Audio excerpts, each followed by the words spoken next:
Hello friends, स्वागत है आपका फिर से हमारे चैनल ब्रिलियंस 53 में। तो हमने सामाजिक अध्ययन में इसके प्रीवियस लेक्चर में लेक्चर 19 में हमने प्रश्न नंबर 58 तक पढ़ा था, जिसमें हमने हेमीस्फेयर उत्तरी गोलार्ध और दक्षिणी गोलार्ध के बारे में पढ़ा था और किस प्रकार के कटिबंध को उत्तरी गोलार्ध में रखेंगे और किस प्रकार के कटिबंध को दक्षिणी गोलार्ध में रखेंगे। तो चलिए आज की इस वीडियो लेक्चर को like share subscribe dear first semester वाले स्टूडेंट के साथ शेयर कर दीजिए। इस वीडियो के डिस्क्रिप्शन बॉक्स में पूरा प्लेलिस्ट है सामाजिक अध्ययन का, वहाँ से आप लोग जाए बहुविकल्पी, अति लघु, लघु और बाल विकास शिक्षण अधिगम गणित के सारे प्रश्न पत्रों को संपूर्ण हल सहित प्रश्न और उत्तर सहित तैयार कर लीजिए, वहाँ से सॉल्व कर सकते हैं और एग्ज़ाम में आप अपना कॉन्फिडेंस बिल्ड कर सकते हैं। तो चलिए आज के इस लेक्चर नंबर 20 को हम लोग स्टार्ट करते हैं। तो जल्दी से इस चैनल को लाइक शेयर सब्सक्राइब करना ना भूलें, टेलीग्राम से भी जुड़ना ना भूलें, डिस्क्रिप्शन में उसका लिंक है।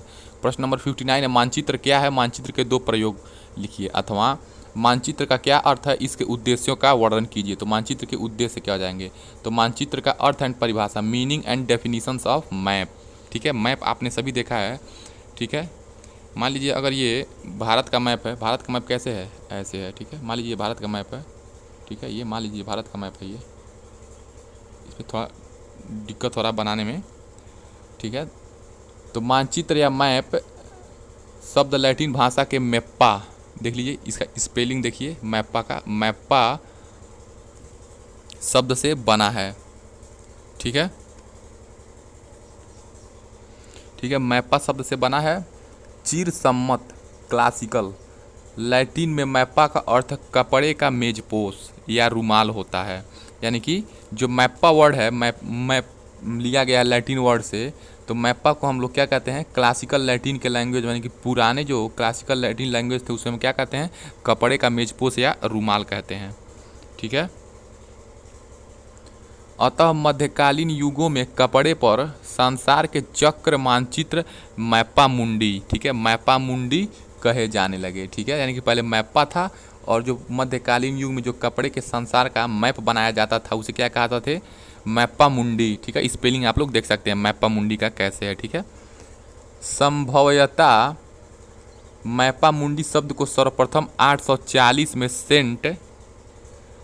सेंट रिक्वियर के मिकन, ठीक है, तो जो मैप्पामुंडी शब्द है उसका प्रयोग 840 ईस्वी में सेंट रिक्वियर के मिकन, ये नाम है, सेंट रिक्वियर के मिकन नामक मठाधीश ने प्रयोग किया था तथा बाद में यह शब्द इतना प्रचलित हो गया कि सभी मध्यकालीन संसार मानचित्रों को कई शताब्दियों तक इसी नाम से पुकारा जाता रहा था। ठीक है, फिंच तथा ट्रिवार्था के अनुसार निश्चित मापनों के अनुसार धरातल के किसी भाग के लक्षणों की समतल सतह पर निरूपण को मानचित्र कहते हैं।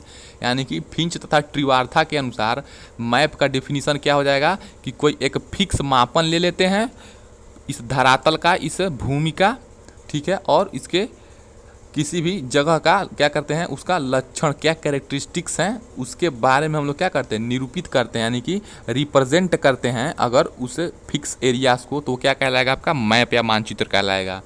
ठीक है, इरविन रेंज के अनुसार, तो देखिए ये इरविन रेंज के अनुसार मैप की डिफिनीशन क्या हो जाएगा? अपनी प्राथमिक संकल्पना में कोई मानचित्र धरातल के प्रतिरूप का ऊपर की तरफ से देखा गया रूढ़ चित्र होता है। ठीक है, यानी कि जिस प्रकार नासा क्या करता है, अंतरिक्ष में अगर उसके जाते हैं एरोनॉट्स, तो वो क्या करता है, वहाँ से पूरे पृथ्वी का क्या करता है, यह भारत का स्पेसिफिकली वो क्या करता है?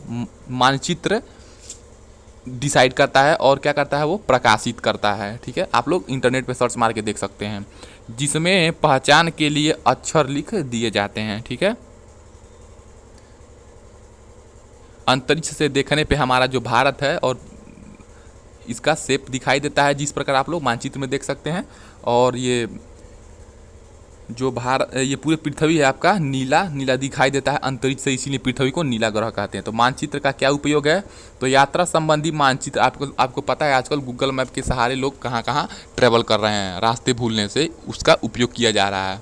तो यात्रा संबंधी मानचित्र द्वारा यात्रियों तथा नाविकों को महासागर पार करने का सही ज्ञान होता है। मानचित्र भूगोल का एक यंत्र है। ठीक है, तो मानचित्र क्या है? भूगोल का एक यंत्र है।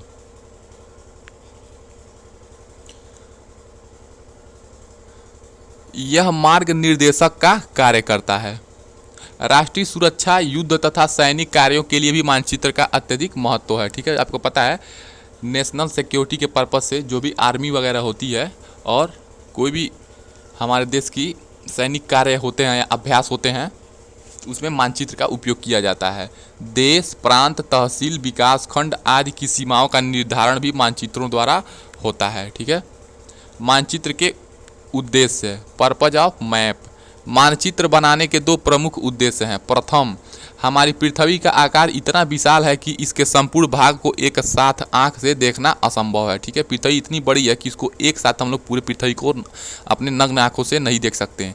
मानचित्र पृथ्वी के आकार व आकृति को मापनी के अनुसार छोटा करके बोधगम्य बनाते हैं। धरातल पर स्थलाकृति आकृतियाँ, विभिन्न क्षेत्रों में नदियों का प्रवाह, वहाँ की चट्टानें, वनस्पति, मिट्टियाँ, खनिज संपदा और जंतु सृष्टि किस प्रकार की, पृथ्वी पर जनसंख्या का वितरण एवं बस्तियों के प्रतिरूप किस प्रकार के हैं, वहाँ के आर्थिक व्यवसाय, कृषि, कारखाने, परिवहन, व्यापार आदि की क्या अवस्था है, सामाजिक, सांस्कृतिक, राजनीतिक प्रणालियाँ कैसी हैं, ये सब मैप के अनुसार हम लोग डिसाइड करते हैं। इस प्रकार के भौगोलिक तथ्यों तथा कारकों को स्पष्ट करना मानचित्रों का उद्देश्य होता है। ठीक है, पर्वत, पठार, नदियाँ, भारत की भौगोलिक स्थिति, पूरा विश्व की भौगोलिक स्थिति कैसी है, ये सब हम लोग मानचित्र के माध्यम से क्या करते हैं, डिसाइड करते हैं, उस पर हम लोग स्टडी करते हैं।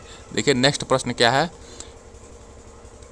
प्रश्न नंबर 60 है, फसल पकने और काटने के अवसर पर देश में मनाए जाने वाले त्योहारों के नाम लिखिए। तो जब फसल पकता है और कटता है उस समय देश में कौन कौन से त्यौहार मनाए जाते हैं उसका वर्णन करना है। तो इसका उत्तर देखिए क्या हो जाएगा, देश में फसल पकने तथा कटने पर निम्नलिखित त्यौहार मनाए जाते हैं। बैसाखी मनाया जाता है, मकर संक्रांति यानी कि खिचड़ी मनाया जाता है, पोंगल मनाया जाता है, लोहड़ी मनाया जाता है, होली मनाया जाता है। ठीक है, तो याद रखेंगे देश में जब फसल पकता है और कटता है तो बैसाखी, मकर संक्रांति, पोंगल, लोहड़ी और होली। प्रश्न नंबर 61 है, चरक संहिता क्या निर्देशित करती है। तो चरक संहिता क्या निर्देशित करती है, तो इसका उत्तर हम लोग देखेंगे आयुर्वेदाचार्य चरक हमारे देश की महान विभूतियों में से एक थे। ठीक है, उनके द्वारा लिखित पुस्तक चरक संहिता, तो चरक ने चरक संहिता पुस्तक लिखी और वे क्या थे, बहुत बड़े आयुर्वेदिक वाले डॉक्टर थे, आयुर्वेदाचार्य थे। आयुर्वेद का महान ग्रंथ है, तो चरक संहिता क्या है, आयुर्वेद का महान ग्रंथ है। यह ग्रंथ निर्देशित करता है कि शरीर में पित्त, कफ, ठीक है, तो शरीर में क्या होता है, पित्त, कफ, वायु का संतुलन बनाकर ही स्वस्थ रहा जा सकता है। ठीक है, प्रश्न नंबर 62 क्या है, भारत के पड़ोसी देश कौन कौन से हैं। तो देखिए भारत के पड़ोसी देश कौन कौन से हैं, तो जो लोग हमारे आसपास के क्षेत्र में रहते हैं वे हमारे पड़ोसी कहे जाते हैं। उसी प्रकार भारत की सीमा से जुड़े हुए देश भारत के पड़ोसी देश कहे जाते हैं। तो देखिए भारत के पड़ोसी देश क्या हो जाएंगे आप लोग, चीन, भूटान, नेपाल, बांग्लादेश, म्यांमार, श्रीलंका, पाकिस्तान, अफगानिस्तान, ये सब भारत के क्या है, नेबरिंग कंट्रीज हैं। प्रश्न नंबर 63 देखिए क्या हो जाएगा, प्रति व्यक्ति आय से आप क्या समझते हैं, पर कैपिटा इनकम से आप क्या समझते हैं, इसके कारण बताइए। तो देखिए प्रति व्यक्ति आय, पर कैपिटा इनकम, ठीक है, तो प्रति व्यक्ति आय कितनी है, क्या है देखिए, तो किसी राष्ट्र की राष्ट्रीय आय को उसकी कुल जनसंख्या से, ठीक है, तो प्रति व्यक्ति आय क्या होती है, यानी कि हर एक व्यक्ति के पास कितनी आय आ रही है पूरे वर्ष में, उसकी गणना हम लोग कैसे करते हैं, तो उस देश में राष्ट्रीय आय के जो उसकी कुल जनसंख्या से क्या करते हैं, भाग देने पर प्रति व्यक्ति आय ज्ञात हो जाती है। तो प्रति व्यक्ति आय ज्ञात करने का ये फार्मूला आप लोग देखिए यहाँ पे दिया है, प्रति व्यक्ति आय बराबर राष्ट्रीय आय बटे कुल जनसंख्या। इसे प्रति व्यक्ति औसत आय भी कहा जाता है, क्योंकि ये क्या है, जो राष्ट्रीय आय ये भी क्या होगा, ऐड करते हुए मिलेगा, ठीक, और ये पूरे राष्ट्रीय आय बटे कुल जनसंख्या। जिस प्रकार मान लीजिए 4-5 डाटा दिए गए हैं, A + B + C, अब बटे 3 कर देना, तो ये हमारा क्या निकलता है, ये ABC का एवरेज निकालते हैं, यानी कि कुल पद बटे कुल पद कितने हैं, ठीक है, कुल पदों का योग बटे कुल पद। तो ये आपका क्या होगा, एवरेज निकालने का तरीका। तो उसी प्रकार राष्ट्रीय जनसंख्या कुल हो जाएगा, अब बटे नीचे कुल जनसंख्या हो जाएगा। तो इस प्रकार आप लोग प्रति व्यक्ति आय निकाल सकते हैं। तो भारत में प्रति व्यक्ति आय कम होने के कारण, ठीक है, तो भारत में प्रति व्यक्ति आय के कारण कम होने के कारण बताना है, प्रश्न में पूछा भी है। तो कृषि की प्रधानता एवं कृषि का पिछड़ा होना। ठीक है, आपको पता है हमारे देश में क्या है, कृषि वाले लोग ज़्यादा हैं और कृषि हमारे वहाँ बहुत पिछड़ा है तकनीकी के क्षेत्र में। भारतीय अर्थव्यवस्था कृषि प्रधान है। तो हमारी जो देश की अर्थव्यवस्था क्या है, वो कृषि प्रधान है। देश की लगभग 54.6% जनसंख्या कृषि एवं कृषि से संबंधित कार्यों में संलग्न है। यानी कि हमारे देश की हर 100 में से 54.6% लोग क्या हैं, जनसंख्या कृषि करती है और कृषि से रिलेटेड जो भी व्यवसाय है उसमें क्या है, वो अटैच हैं। जबकि भारत की राष्ट्रीय आय में कृषि का योगदान, देखिए इतने लोग तो कृषि करते हैं, लेकिन भारत का जो नेशनल इनकम है उसमें कृषि का योगदान कितना है, 14.4% ही है। फिर आज भी भारतीय कृषि पिछड़ी दशा में है। क्यों है, इसी की वजह से देखते हैं। साथ ही कृषक रूढ़िवादी यानी कि रूढ़िवादी एवं भाग्यवादी हैं, अतः कृषि उत्पादन कम है तथा प्रति व्यक्ति आय भी निम्न है। देखिए औद्योगिक पिछड़ापन भी है हमारे देश में, औद्योगिक पिछड़ापन। तो यद्यपि पंचवर्षीय योजनाओं के अंतर्गत पर्याप्त औद्योगिक विकास हुआ है, फिर भी भारत विकसित देशों की तुलना में क्यों नहीं आता है, क्योंकि औद्योगिक दृष्टि से बहुत पीछे है। ठीक है, विकासशील देश है, अभी ये विकास के पथ पर अग्रसर है हमारा देश। इसके फलस्वरूप प्रति व्यक्ति आय का स्तर क्या है, नीचा भी है।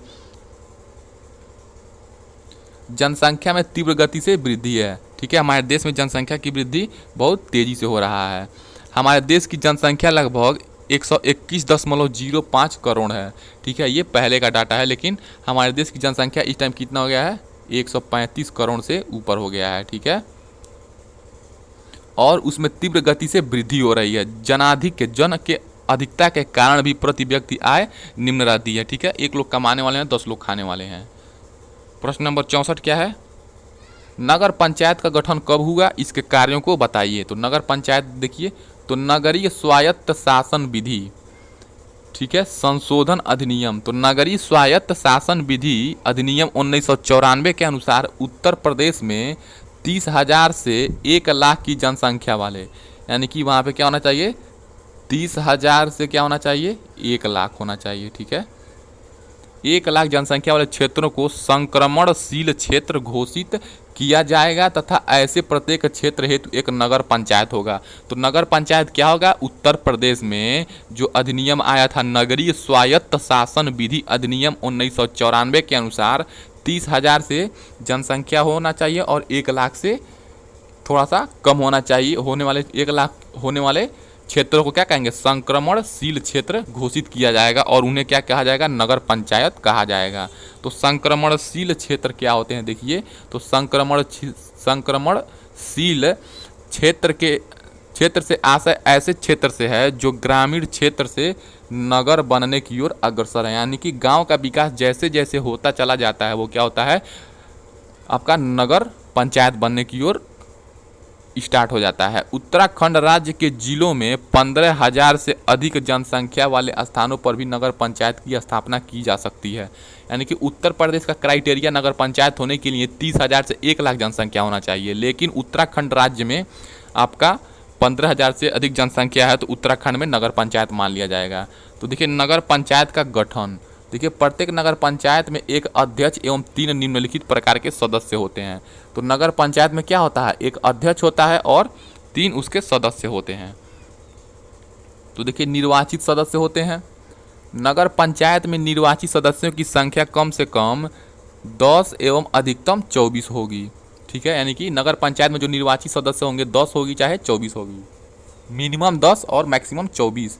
नगर पंचायत के सदस्यों की संख्या राज्य सरकार द्वारा निश्चित की जाएगी तथा यह संख्या सरकारी गजट में अधिसूचना द्वारा प्रकाशित की जाएगी। ये सब गवर्नमेंट के अंदर आएगी।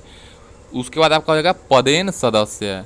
तो लोकसभा एवं विधानसभा के ऐसे सदस्य जो उन निर्वाचन क्षेत्रों का प्रतिनिधित्व करते हैं जिनमें पूर्णतः अथवा अंशतः वे नगर पंचायत क्षेत्र सम्मिलित हैं, ये ठीक है, वो भी सदस्य हो जाते हैं पदेन सदस्य। राज्यसभा एवं परिषद, राज्यसभा एवं परिषद के ऐसे सदस्य, विधान परिषद के ऐसे सदस्य जो उस नगर पंचायत के क्षेत्र के अंतर्गत पंजीकृत हैं, ये सब क्या हो जाएंगे, आपके नगर पंचायत के आपके सदस्य हो जाएंगे। यानी कि निर्वाचित सदस्य आपके 10 से मिनिमम 10 मैक्सिमम 24 होंगे और पदेन सदस्य आपके लोकसभा राज्यसभा के निर्वाचित सदस्य होंगे और राज्यसभा एवं परिषद के सदस्य होंगे। नगर पंचायत के क्या क्या कार्य होते हैं, इसके कुछ कार्य भी होंगे अगर इसका गठन हुआ है तो नगर पंचायत अपने क्षेत्र में वे समस्त कार्य करती है जो कार्य नगर पालिका परिषद द्वारा अपने क्षेत्र में किए जाते हैं।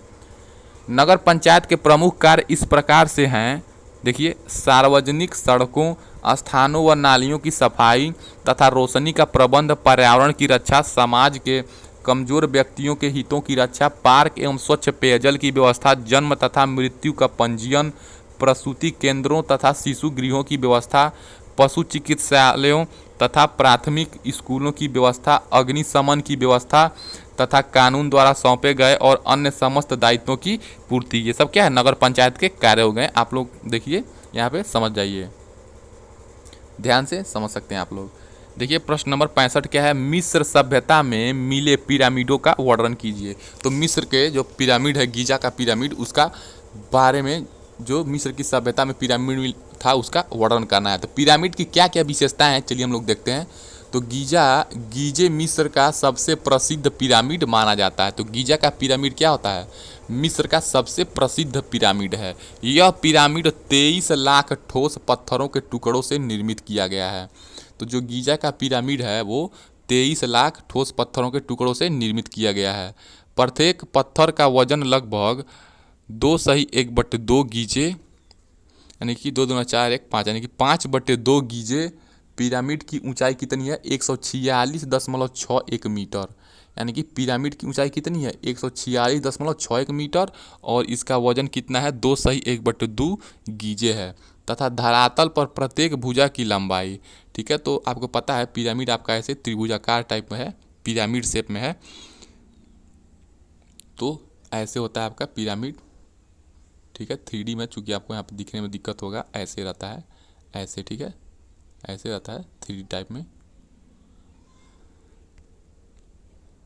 प्रत्येक भुजा की लंबाई 230.12 मीटर है। इस पिरामिड को बनाने में 1,20,000, ठीक है, 1,01.2 लाख मजदूरों ने 20 वर्षों तक निरंतर कार्य किया था। यानी कि जो गीजा का पिरामिड है उसमें 1,20,000 मजदूरों ने 20 वर्ष तक काम करके गीजा का पिरामिड बनाया था, जो कि आपका 230.12 मीटर लंबा था, ठीक है। उसका प्रत्येक भुजा उसकी कितनी है, 230.12 मीटर लंबा है, 146.61 मीटर उसकी ऊंचाई है, और 2/1/2 गीजे उसका वजन है, और 23 लाख ठोस पत्थरों से निर्मित किया गया है, ठीक है। पिरामिड के नीचे पृथ्वी में बड़े बड़े कमरे हैं, ठीक है। तो पिरामिड में जो उसके नीचे का ज़मीन है, बड़े बड़े कमरे बनाए गए हैं, जिनमें से एक कमरे में सम्राट पेर ओ खाफ्र का शव रखा गया था, ठीक है। तो उसमें क्या रखा गया था, पेर ओ खाफ्र जो राजा थे, उनका सम्राट थे, उनका शव रखा गया था, ठीक है।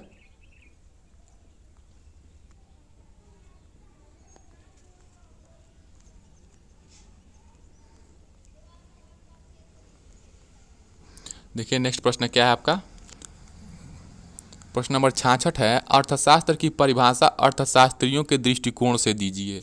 तो इकोनॉमिक्स की परिभाषा किसके दृष्टिकोण से देना है, इकोनॉमिस्ट के दृष्टिकोण से देना है। तो कल्याण संबंधी परिभाषाएं, वेलफेयर डेफिनेशंस, ठीक है। तो वेलफेयर रिलेटेड डेफिनेशंस आपके क्या हो जाएंगे, तो कल्याण से रिलेटेड डेफिनेशन आपके क्या आ जाएंगे। अर्थशास्त्र का जो डेफिनेशन है वो क्या है, विभिन्न लोगों ने विभिन्न प्रकार के दिए हैं। कुछ लोगों ने धनोपार्जन बताया, ठीक है, कुछ लोगों ने केवल धन बताया, कुछ लोगों ने सामाजिक, आर्थिक, राजनीतिक तौर पे भी बताया। तो कल्याण संबंधी परिभाषा क्या हो जाएगा, अर्थशास्त्रियों ने परिभाषाओं की दिशा को धन से मानव की ओर बदल दिया है, ठीक है। उन्होंने मानव कल्याण को साध्य माना और धन को एक साधन माना। रोरी के शब्दों में हमारे विज्ञान का प्रारंभिक बिंदु और लक्षण मनुष्य है। इस विचारधारा को प्रोफेसर मार्शल ने अपनी पुस्तक प्रिंसिपल्स ऑफ इकोनॉमिक्स में प्रतिपादित किया था। प्रोफेसर पीगू के अनुसार अर्थशास्त्र आर्थिक क्रियाओं का अध्ययन है, ठीक है। आर्थिक क्रिया मतलब पैसे से लेन देन वाली क्रियाओं का अध्ययन है। आर्थिक कल्याण से हमारा अभिप्राय सामाजिक कल्याण के इस भाग से है जिसे प्रत्यक्ष या अप्रत्यक्ष रूप से धन के मापदंड से संबंधित किया जाता है, ठीक है। पहला तो आपका वेलफेयर रिलेटेड, दूसरा आपका दुर्लभता या सीमित साधन संबंधी परिभाषाएं, स्कार्सिटी डेफिनेशन, तो बूटिन का कथन क्या है, अर्थशास्त्रियों के लिए यह बहुत ही कठिन है कि वे अपने विवेचन में अर्थशास्त्र के आदर्श का पूर्ण अपहरण करें। ये आपको याद करना पड़ेगा, अर्थशास्त्रियों ने परिभाषा अपने हिसाब से दिया है। प्रोफेसर फ्रेजर का मत है कि अर्थशास्त्र मूल्य सिद्धांत या साम्य विश्लेषण से कहीं अधिक है। प्रोफेसर पीगू का क्या कथन है, जब हम मनुष्यों के उद्देश्यों की देखभाल करते हैं तो वे कभी कभी नीचे और निराशाजनक प्रवृत्ति के प्रतीत होते हैं। उस समय हमारी मानसिक दशा एक दार्शनिक की सी होनी चाहिए। हम ज्ञान का अध्ययन केवल ज्ञान के लिए नहीं करते, वरन हमारी प्रवृत्ति एक शरीर विज्ञान शास्त्री की सी होनी चाहिए जिसका ज्ञान पीड़ाओं को दूर करने में सहायता देता है। तो आपका देखिए बूटिन फ्रेजर पीगू के अनुसार दुर्लभता या सीमित साधन संबंधी स्कार्सिटी रिलेटेड डेफिनेशन हो गया। आपका अर्थशास्त्र का तीसरा परिभाषा क्या हो जाएगा, आवश्यकता विहीनता संबंधी परिभाषाएं, वांटलेसनेस डेफिनेशंस। तो प्रोफेसर जे.के. मेहता ने अर्थशास्त्र को नवीन दृष्टिकोण यानी कि नए दृष्टिकोण देने का प्रयत्न किया है। उनका दृष्टिकोण पाश्चात्य देशों के अर्थशास्त्रियों से अलग है, यानी कि जो भी वेस्टर्न कल्चर के अर्थशास्त्री बताते हैं अर्थशास्त्र के बारे में, इनका अलग है उनसे सोच जे.के. मेहता साहब का। परंतु यह दृष्टिकोण भारतीय संस्कृति एवं परंपरा के अनुकूल है। चूँकि ये भारतीय हैं तो ये भारतीय परंपरा और सामाजिक संस्कृति के हिसाब से अर्थशास्त्र का डेफिनेशन देते हैं।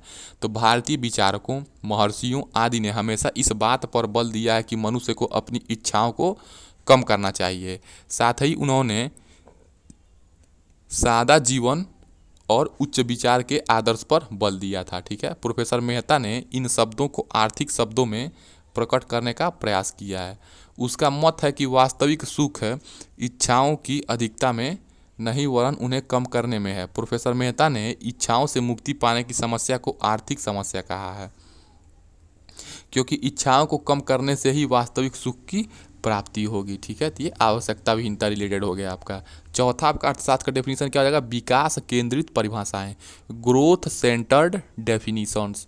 तो सैमुअल्सन के अनुसार अर्थशास्त्र मानता है कि व्यक्ति और समाज अनेक प्रयोगों में लगाए जा सकने वाले उत्पादन के सीमित साधनों का चुनाव एक समयावधि में विभिन्न वस्तुओं के उत्पादन में लगाए एवं उनको समाज में विभिन्न व्यक्तियों और समूहों में उपभोग के लिए वर्तमान तथा भविष्य में बांटने के लिए किस प्रकार करते हैं, ऐसा वे चाहे मुद्रा का प्रयोग करके करें या इसके बिना। तो ये आपका विकास केंद्रित डेफिनेशन हो गया। चलिए जो नेक्स्ट प्रश्न है, प्रश्न नंबर 67, हम लोग आगे वाले वीडियोस में पढ़ेंगे। तो चलिए जल्दी से इस चैनल को लाइक शेयर सब्सक्राइब और टेलीग्राम से जुड़ जाइए। मिलते हैं नेक्स्ट वीडियो में। जय हिंद।